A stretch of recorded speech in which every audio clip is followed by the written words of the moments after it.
হরে কৃষ্ণ, রাধে রাধে। আমি গীতা, গীতার কথায় আপনাদের সুস্বাগতম। আজকে আরও একটি ভিডিওতে গীতার 10ম অধ্যায়ের 15 নম্বর শ্লোকটি পাঠ করছি। আপনারাও কিন্তু আমার সঙ্গে অবশ্যই পাঠ করবেন। ওং নমো ভগবতে বাসুদেবায়, ওং নমো ভগবতে বাসুদেবায়, ওং নমো ভগবতে বাসুদেবায়।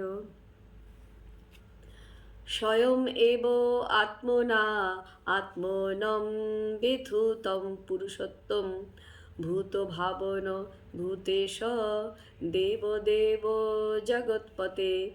অনুবাদ: হে পুরুষোত্তম, হে ভূত ভাবন, হে ভূতেশ, হে দেবদেব, হে জগৎপতে, তুমি নিজেই তোমার চিৎ শক্তির দ্বারা তোমার ব্যক্তিত্ব অবগত আছো।